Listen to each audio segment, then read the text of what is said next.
Let me ask the opposite way. If you want to disarm Hezbollah in Lebanon, you have to have a government in Lebanon that is much more powerful than Hezbollah. Is that the case? Yes, but also you have to keep in mind that many people in the armed forces, many people in government employees are sympathetic to Hezbollah. The majority of the Lebanese vote for the coalition that Hezbollah leads. So if they're going to turn the army against Hezbollah, then that is going to divide the army. In addition to that, the United States does not want to see a strong Lebanese government. They don't want to see a strong Lebanese army because they don't want Lebanon to be able to defend itself. The reason why the Israelis can bomb Lebanon day and night is not because the Lebanese armed forces have never heard about air defenses or defenses against drones. They can purchase very good anti drone defenses from China. The fact is that they don't have permission from the United States to purchase such weapons, to obtain such weapons, because the United States wants Lebanon to be defenseless. So the only weapons that the United States will give to the Lebanese armed forces are the weapons that can be used to kill their own people, not to respond to Israeli aggression. So they have to have this balancing act. On the one hand, they want a weak Lebanese state and a weak Lebanese armed forces, but at the same time, they wanted to launch a civil war and to slaughter the resistance and the supporters of the resistance. Um, and that's simply not going to work. The resistance will definitely come out on top.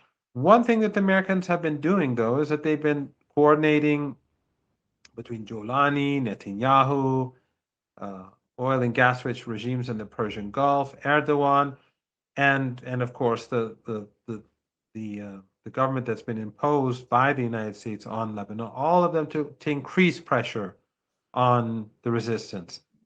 For now, that's as far as they can go. I don't think that they will push for a civil war too far because they will lose, but that's not impossible. What I think is more probable is that the Israelis will launch a war against Lebanon. That is possible, especially with Netanyahu. But I think that the what the Israeli regime would be fearful of is Iran's response and a response that comes from Iraq, especially since Jolani is becoming increasingly his rule is becoming increasingly fragile.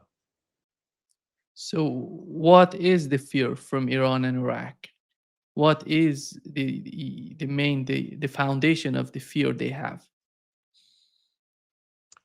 I think the concern is that the Israelis will carry out another genocide in Lebanon as they did in Lebanon, as they did in Gaza, but of course with the backing of Erdogan, Qatar, Saudi Arabia, the Emirates, and the Jolani regime as well. So my understanding is that the Iranians, and of course with the indifference or even tacit support of the Lebanese prime minister and perhaps president. That would be the worst case scenario. But uh, but I think that the resistance in Iraq, in Yemen, and of course Iran will not be silent. And I think that is what causes fear in Tel Aviv and Washington, that Iran will not sit idle if there is a threat made against a serious threat made against the resistance. It is a very fluid situation. It's a very complicated situation. Anything can happen. There are many variables, and the West has numerous cards. There's no doubt about that. And the region is in the American camp. Those who, foolishly thought that the Al Qaeda and Daesh and Syria that they were the voices of the people and they sort of supported Palestine and they thought that Erdogan was sincere in his support for the Palestinian people or that Qatar cares about Palestine. It's clear as day that this is not the case, and that of course they've shown where they stand in all this. So Hezbollah is there's no doubt that Hezbollah is in a difficult situation. However, uh, the population in Lebanon is with them. The region recognizes now who the real resistance is. The as I said, the masks are all off, especially after Egypt. I don't think any sane person would feel otherwise. And Iran has said been um, very clear in stating in different places that it will not allow the resistance in Lebanon to be destroyed. It's just not going to happen. Whether the Israelis attack or whether Jolani attacks or whether the US imposed prime minister in Lebanon pushes for civil war, the Iranians will protect Hezbollah. When they talk about Israel and what Israel has done, those people, pro-Israeli people, they say that Israel brought down the government in Syria. They attacked Lebanon, the southern part of Lebanon, and with the case of Gaza is mostly in the hand of Israelis. But when it comes, Professor Marandi, to we are so much focused on what's going on in Lebanon between the government and Hezbollah. But when it comes to Israel, it doesn't seem that Israel is that much powerful internally because, the Knesset, the report came out from the Knesset, it shows that 78% of suicide cases in Israel are among these soldiers and reservists in Israel. And the economy is not doing great. Without the help coming from the United States, they cannot sustain their economy. They cannot, survive. And how what is your take on the current situation in Israel with the ultra orthodox people going against the government? They don't want to be part of the operation the government is preaching for. What is your take on what's going on in Israel? That is important as well. Well, I alluded to this a bit earlier, and part of it is what I said that the Israeli regime has been delegitimized in the eyes of so much of a great, I think, segment of the international community. It's despised across the world. Whether you go to China, I've traveled to China recently, or Russia, which I've been to recently as well, or if you monitor the situation from polls carried out in the United States or in Europe, the Israeli regime is in a very bad situation. And as I said, on the left and then among liberals and on the right, increasingly it's being attacked by uh, political activists, by public figures, and Christian Zionism is definitely on the back foot, and MAGA is turning against Zionism. So the elites in Washington are firmly supportive of this genocidal regime, but the people are not at all happy with what's going on. That is a huge loss. Both the fact that the situation is changing across the world, but also in the West as well, because that makes Zionists worried about their future. In addition to that, as you rightly point out, Israeli society is deeply fragmented. The Ashkenazis are not happy. The Ashkenazi Jews are not happy. The sort of Western oriented liberal Jews are not happy with, although they're just as genocidal, but they're not happy with the way in which Israeli society is being now increasingly controlled by the right wing Zionist fanatics, religious Zionist fanatics. And the divide in Israel is immense. The economy is not doing well. People are leaving the country. Investment is not coming in unless it's forced in. It's forced by the United States. But in general, no one from China is going to invest in Palestine anymore. So it is not a good situation, and they have not won in Gaza. Yes, they've slaughtered many people. They've taken territory. They've destroyed the infrastructure. But Hamas is still there, and Hezbollah, they are they've reorganized. They are so powerful. The Israelis are killing people now, but what they're doing is that they're undermining their own supporters in Lebanon by showing that the regime in Beirut does not care for the people of Lebanon. Every day they're murdering citizens, and Beirut is quiet. And that's basically showing everyone that the prime minister is a tool, he's an agent, and he has no problem with the slaughter of those who live near the Israeli regime. And it shows the president in a very poor light as well. So each murder, and also it's showing that the Israeli regime does not is not abiding by ceasefires. It shows that the West supports these murders because they are the guarantors, whether it's in Gaza or in Lebanon, and of course, as I said, what's going on in the West Bank. All of these are like they are keeping the region near boiling point.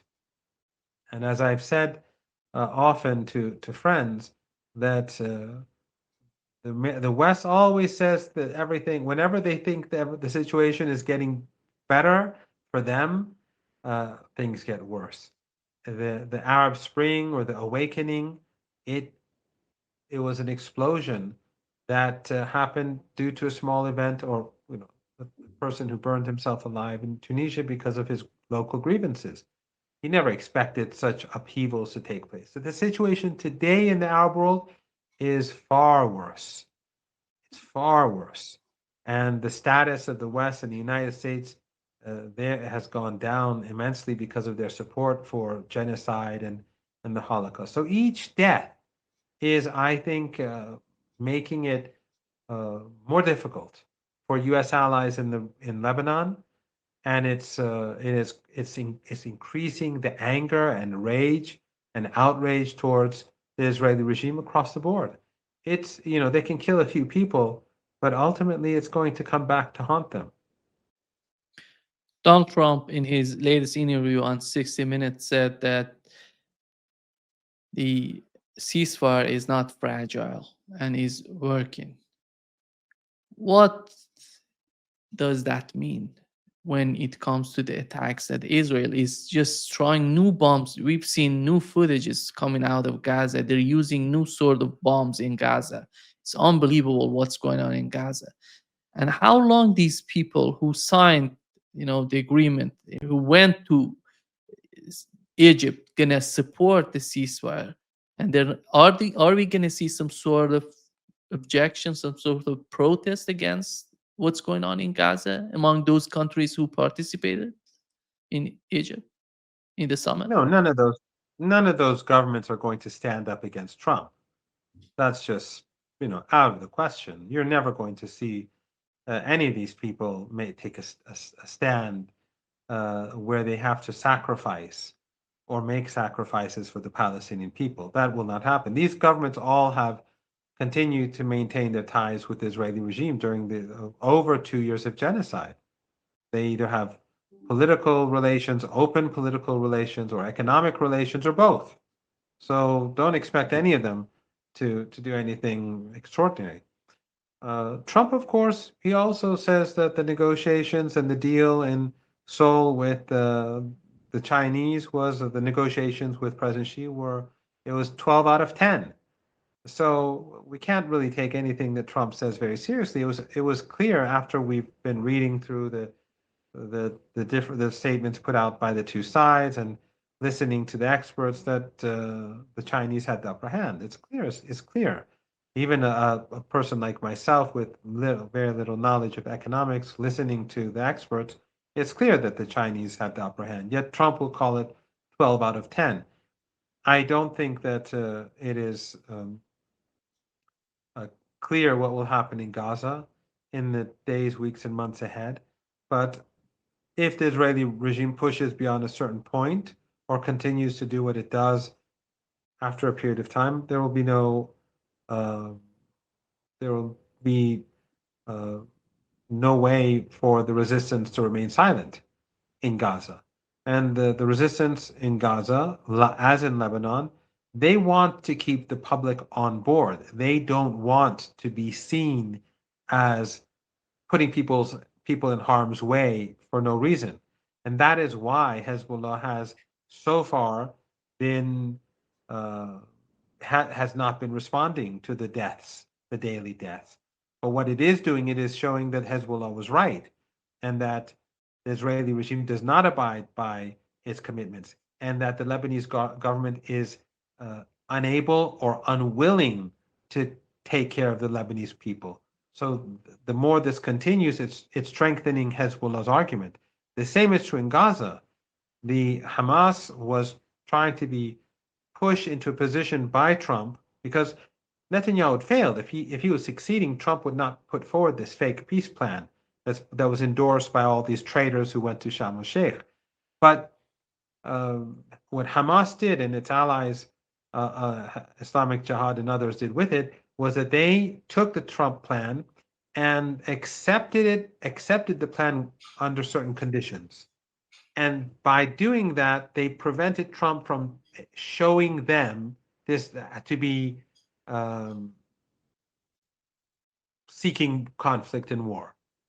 They were able to show themselves as responsible actors and not allow Trump to use propaganda and the Western media apparatus to demonize Hamas in the eyes of the public, because the world wanted the genocide to end, and Hamas did the smart thing.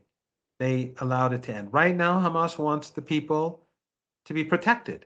But when the Israeli regime starts killing people on a regular basis and continues with its ethnic cleansing in the West Bank, then the consensus will grow among Palestinians and people outside of Palestine that this is not a ceasefire and that this cannot continue forever.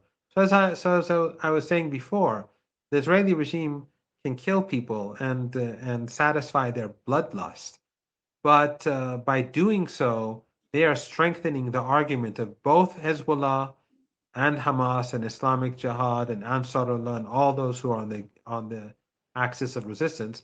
And what they do is that they put the regimes in the American camp in the region, which are almost all, except for Turkey, almost all of them are authoritarian family regimes. It puts them in a very it increasingly puts them in a difficult situation, because restarting this genocide is going to bring the outrage to a new level.